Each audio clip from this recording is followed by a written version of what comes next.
Wrestling, ad-free shows, podcast heat. We got a WWE creative-ish community, House of Wrestling, and everybody else in between. Come on in. We got a big episode here today on Rumor and Innuendo ad-free shows, first and only daily pro wrestling news podcast. It is me, House of Wrestling, Nick Hausman, joined by me, Robert Karpeles, WWE creative-ish, also host of Wrestle Roast. Somebody was mad at me that he's like, why aren't you ever mentioning Wrestle Roast? I'm mentioning it at the top. Very proud of them being part of the Rumor and Innuendo family. Yes. Hey, look, I'm a big fan of Wrestle Roast. You guys have been nice enough to have me on several times. I don't want to sit here and roast the roast. There's no reason to roast the roast. We're not roasting roasts. We're embracing the roast. We're all about positivity here on Rumor and Innuendo. And the lineup today, nothing but positive, happy stories across the board. Right, Nick? It's going to put a smile on your face for your Wednesday. Nothing but positivity here today. Yeah, guys, we're going to jump into today the concern about Bryan Danielson after some scary photos came out of him from AEW Collision that was taped yesterday.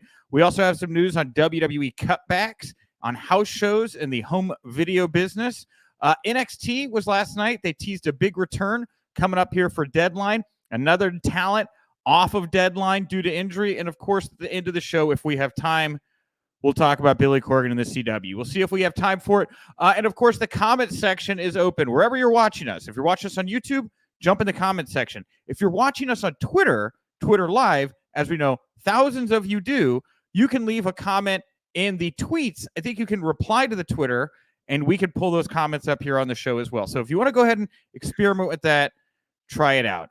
The comments like I love how old man you just sounded, by the way. You're like, you can reply to the Twitter.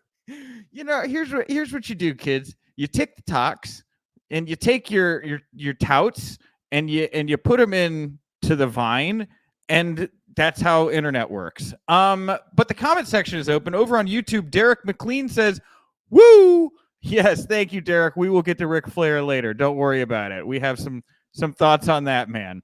All right. Worry. Derek McLean's comment didn't cost us anything because he's one of our sponsors of the show. That's right. It balances out. YouTube is paying us for Derek to be on the show. So if Derek does anything that crosses any moral lines, that's on the sponsor, right? I don't think I should say that about YouTube. I think they'll kick us off if I say things like that.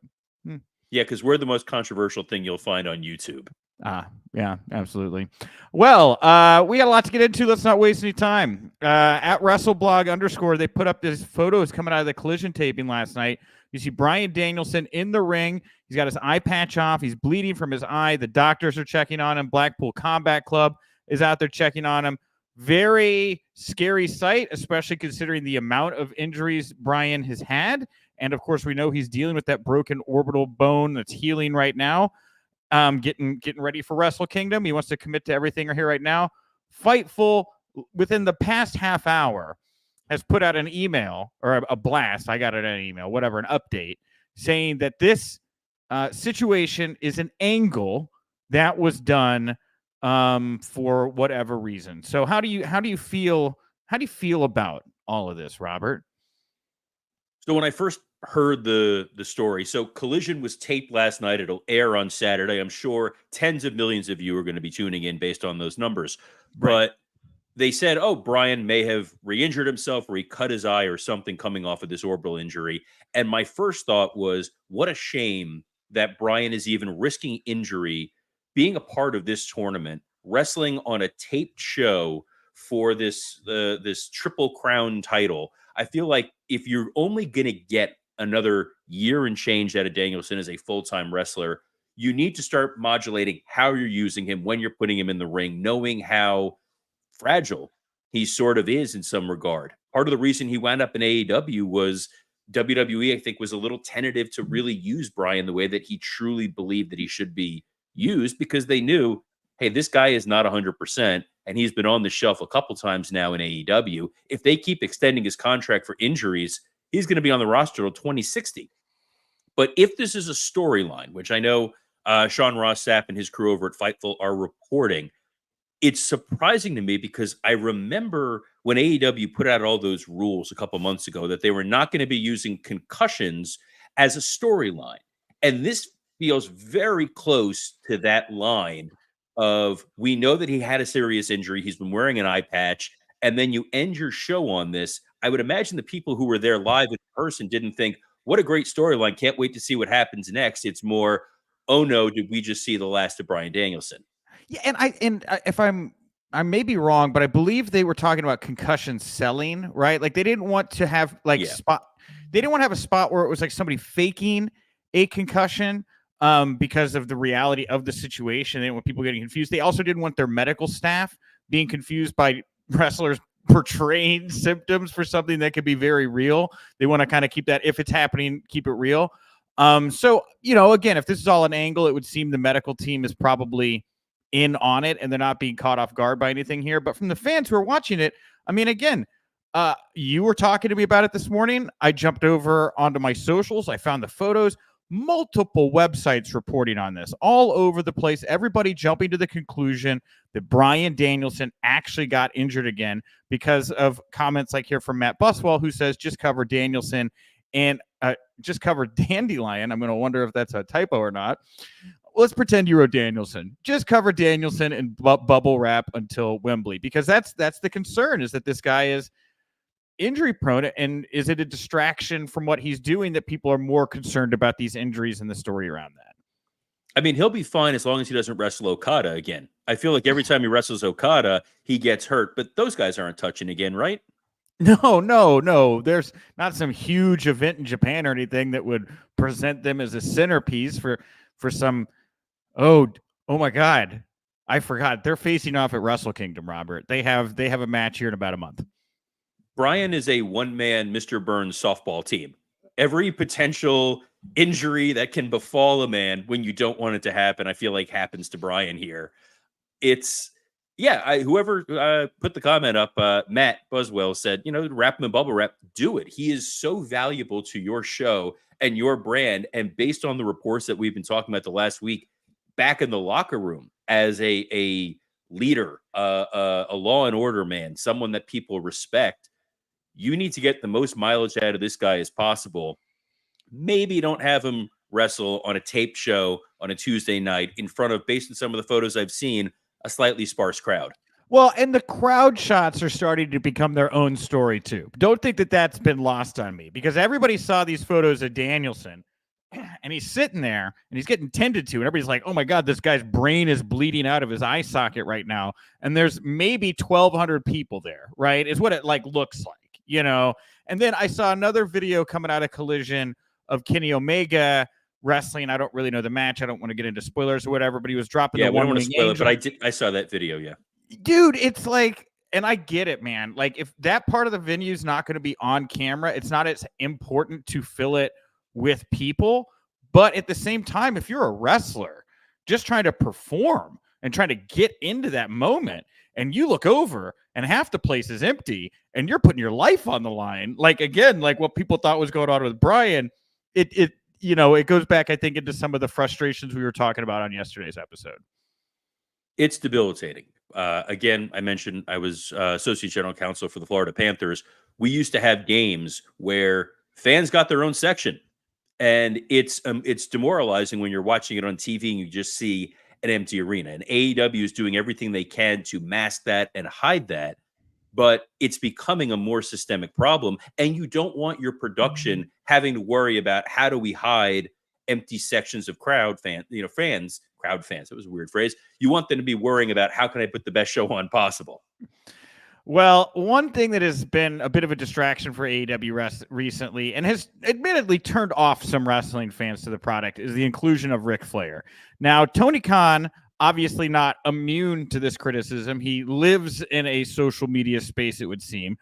He was talking to the New York Post about Sting's retirement match. Now, I want to try to put this comment in the correct framing here, because I don't want it to sound like Tony was being grilled about the allegations against Rick or any of that feedback or blowback.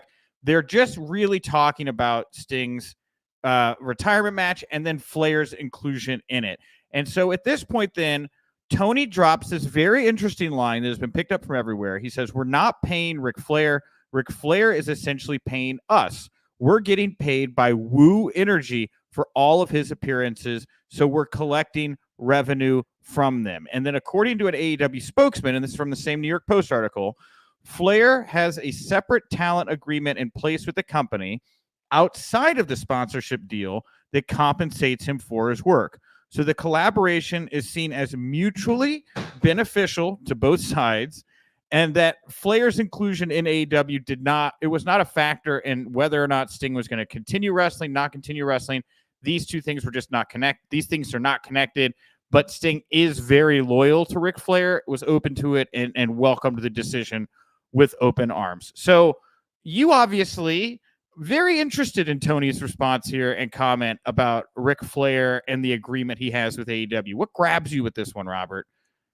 So first of all, it sounds like they're paying for Rick as like an adult daycare. That, you know, you guys are going to babysit him for 2 hours a week. We're going to pay that money so we know where Nature Boy is. This is the degree of stupid that exists within the confines of this particular quote. And, you know, we love and respect Tony Khan. Love him. But this sort of quote highlights why maybe don't let him do a lot of media, because he's answering a question that you were not asked. And as an attorney, you're always trained when you put someone on the stand, you never ask them a question you don't know the answer to, and you want them to be as precise as possible. The answer of Ric Flair being there is Ric Flair is a legend. He is a 16-time world champion. He is a Hall of Famer, and he has chosen to come to All Elite Wrestling and represent our organization, and we could not be more thrilled. Instead, he positioned this in the same way if WWE had Flo main event of WrestleMania as a referee because Progressive paid them a lot of money. That's a great story if you're a publicly traded company to say, we've leveraged this sponsorship deal, and now you're going to have Chucky on TV because we're cross-promoting sci-fi. It's Ric Flair. He is the Michael Jordan of professional wrestling. You don't need to make it seem like we got a great bargain on this. They're paying us for Ric Flair to be on TV. It doesn't help anyone, and it's disrespectful to Ric Flair's legacy. I know we were critical of that Flair promo, but we said if you know how to use Flair properly and you keep him penned in and you keep him pre-recorded and you keep him within the lanes, he has a tremendous amount of value wherever he is. This is demoralizing and it's damaging to his reputation. And this sort of quote is Tony trying to throw his hands up and absolve himself of these embarrassing situations. Okay, I would again say I would not be touching Ric Flair with a 10-foot clown pole right now in the pro wrestling space, because I do not see the added value unless you are making so much money off of this deal that it is you cannot turn it away. Then I don't know, because the blowback we're seeing to Flair being involved already kind of some of negative publicity.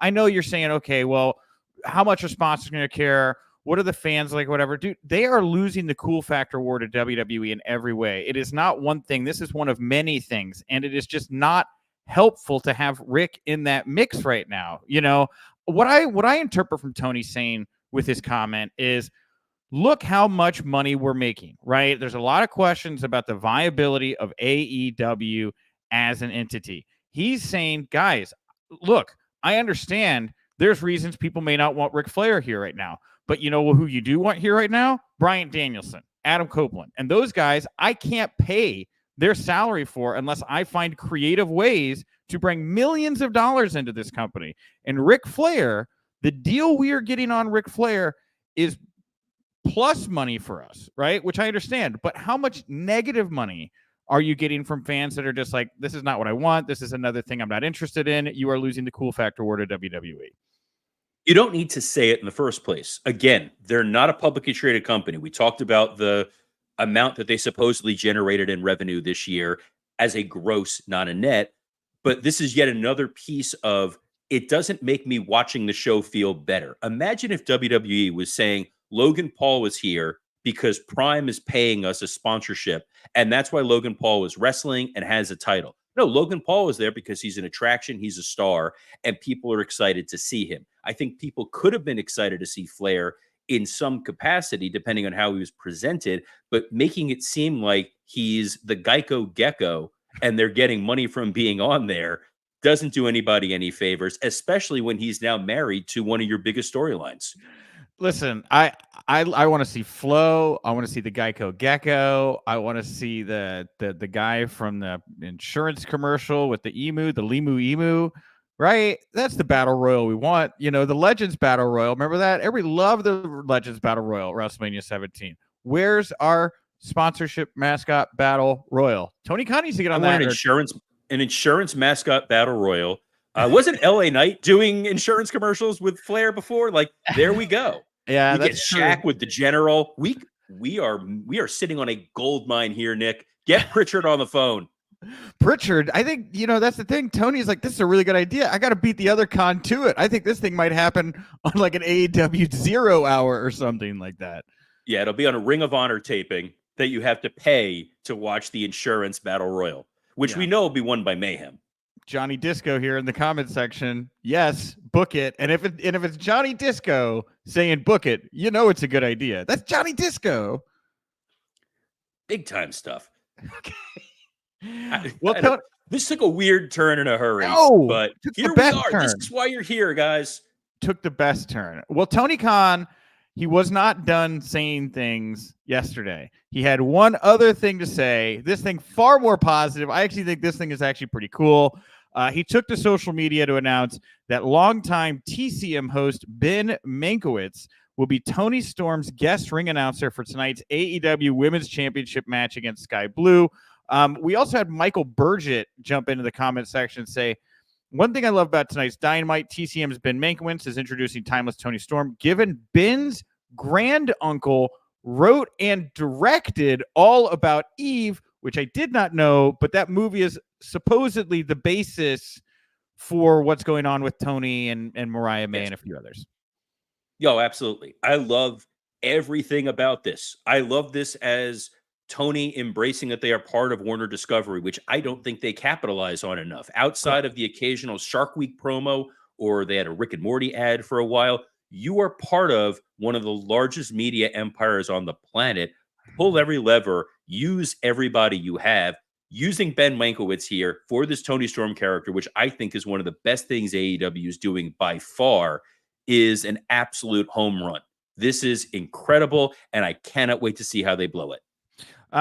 Two quick items here from AEW before we jump into the WWE stuff. First of all, Jack Perry, who is off TV, he's filed with the USPTO for the trademark to Jungle Boy. And Sammy Guevara, who is also off TV, he put out a vlog with his wife, Tay Conti, announcing he is cleared to return to wrestle and that his baby is very happy and healthy, despite being 8.4 ounces, which is big for a baby. And you could kind of hear the exasperated, like, in Tay Conti's voice, who, just had to birth this larger baby than I think they were expecting. So anyway, a couple updates there on some folks that are off of AEW TV, but probably will be coming back here sooner than later.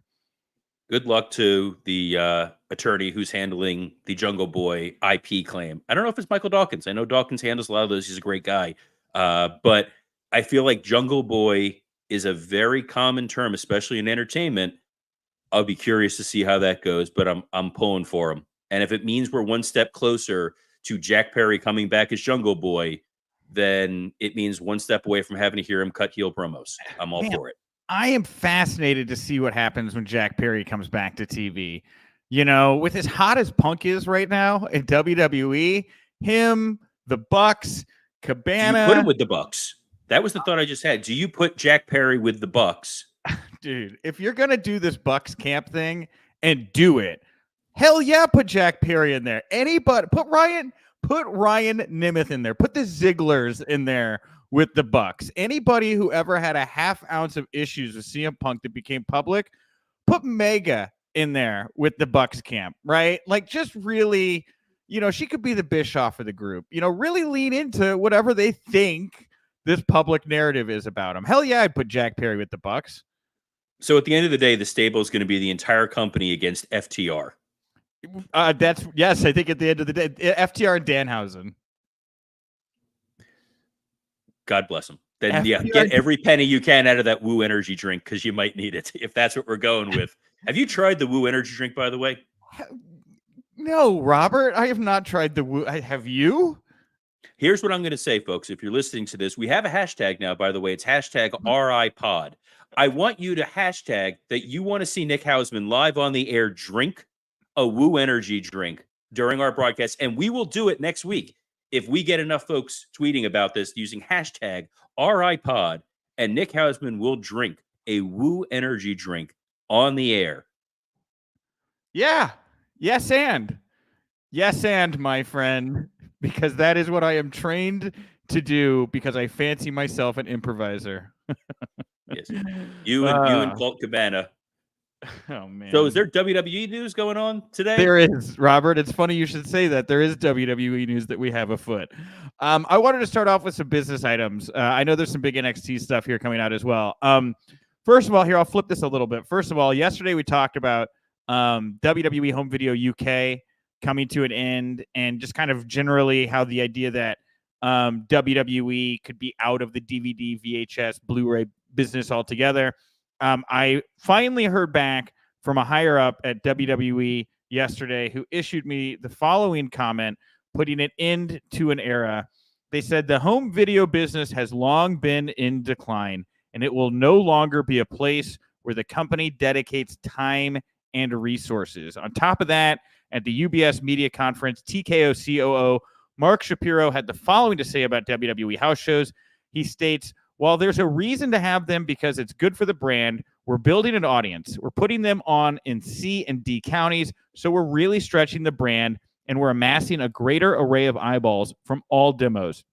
So it's good for our long-term growth. From a margin perspective, they are dilutive. So there's probably an opportunity as we go through our efficiencies and our synergy opportunities to cut back on some of those non-televised events, which of course will push our margin up. So we're going through that exercise now. So we know that we are not going to be getting any more DVDs, VHSs, Blu-ray. That division died yesterday officially. And now it looks like the next thing on TKO's list here of places to make cuts and improve on their margins are house shows. That's, dude, in a 48-hour period, that's, I mean, taking a machete to some red tape here right now. It's unfortunate to hear that, just because a lot of people's fandom, I included, was built on the home video market, going to a Blockbuster and being able to rent pay-per-views because you didn't want to spend $20, $30, $40 as a 8-year-old kid to watch WrestleMania, and going to house shows. When you're in some of these smaller markets and you see the wrestler in front of you, especially as a child, you're locked in as a fan for life, because it becomes a seminal moment in your fandom when you're there. And those house shows are a hell of a lot of fun. The guys are a lot looser. The matches are longer. You're up close and personal. I think they're very important. But on the other hand, you don't need them to sell merchandise anymore. You can go online and get the merchandise. People are wise as they get older that house shows are out of continuity. They don't matter. They don't count. So when you're going to see a WWE house show, it's kind of like going to see Cirque du Soleil. You're going to see the performance. For kids, it's a hell of a lot of fun, but the overall value that it adds to the WWE, when looking at the cost of routing and gas and lodging and all of that, I can see where TKO is trying to cut a little bit of money. And I'm sure that the way that wrestlers' contracts are structured right now, they'll still be pretty well compensated without having to worry about, what's the house in Peoria. For a lot of reasons, it was tough to break a lot of this news yesterday and report on some of it, because I am so nostalgic for that era. Much like Robert's saying, like, I was a kid who went to the video store. I found SummerSlam 91. It was a bright yellow box. It had these flashy colors on it, looked way over the top. And that was the show that got me into it. Matilda the Bulldog. I don't know why. Just the fact there was like a dog involved was just like very weird and fun to me. So I will miss the VHS business. I understand it. All of that stuff now becomes more collectible, so hang on to it. Go get your autographs. But as far as the house shows go, man, yeah, dude, I was a child just outside Houston. We used to go to the Houston Summit all the time. I jumped out of my seat here for just a moment to walk over because I figured this would be a good time to share some of my classic photos from early 90s WWE house shows. You can see Yokozuna here. This is me. I was just over the entrance ramp right there. Right? Let's see. Is there some other? I assumed you were in the back row and Yoko was still that big. Yeah, dude. Yokozuna was a beast. Let me see if I got some cool ones in here. I got a good one of Brett. I grabbed these very last minute. I didn't even think about it. Here we go. Oh, this is Kane, and this is from, I think, an In Your House. This is Kane and Vader. That's at the Houston Summit. All right, here's the house show stuff. This is Brett. This is Bret Hart. He's wrestling the Undertaker there. I had front row seats for that particular house show. I mean, there's just a hodgepodge. This turned into your grandfather doing a slide presentation, by the way, guys. I hope you're all enjoying it. On Conrad's podcast, he has these like put up. We're just holding it up to his screen. That looks like D'Lo Brown. That is the Nation of Domination. Look at that. That's the Nation right there. And I'm flashing my rock. I'm like, dude, Nation of Domination, you rock. When I think Nation of Domination, I think Nick Hausman. I'm sure this translates really great in podcast form. So if you don't catch the show live in video form, you can always catch. You're missing out. Yeah. All right. Anyway, WWE NXT was last night. There were, you know what? I really enjoyed NXT last night, for what it's worth. NXT has become a very easy show for me to watch. I put it on the background. 2 hours flies by very quickly. Let's talk about Wes Lee first. So Wes Lee comes out in the first half hour of the show. He's on crutches, and he gives this promo. Oh my God. He is injured, right? Has to break the news that he's injured. He's not going to be on Deadline. And he has this fantastic line about how supportive the fans are and how they've helped him with all their support and everything. But that's not going to stop the pain he's in or bring feeling back to his legs. Only surgery is going to do that. And I'm not doing it service. You got to go watch this thing. You could hear a pin drop in the Performance Center during this promo. The man is crying very real tears. Then out comes Dom. They set up this new match for Deadline. It'll be Dom versus Dragon Lee with Rey Mysterio in his corner. Robert, as somebody who's been tasked with, giving wrestlers lines, watching those lines come to life, what do you think when you watch something as powerful kind of as what we saw last night on NXT? You take a person, you turn them up to 11, you put them out there. Wes Lee spoke from the heart. It's clear that he is devastated by what happened here with this injury. His career seemed like it was going great for a very long time. Losing his tag partner in the controversial way that he did, he could have very easily been marginalized. He could have been cut. He reestablished himself as a single star. This pay-per-view, or this premium live event with NXT against Dom was a fantastic opportunity for him. He's been cooking with gas of late on NXT. And to WWE's credit, they did the Vince McMahon thing of, if you can't give him something, give them something better. And in this case, it's Dominic Mysterio against Dragon Lee. Not only is it Dragon Lee, it's Dragon Lee with Rey Mysterio in his corner. So you're pulling in main roster stars, you're pulling in main roster storylines that are going to take place on NXT. And I feel like what Dom and Dragon Lee do on that show has a chance to really steal that broadcast.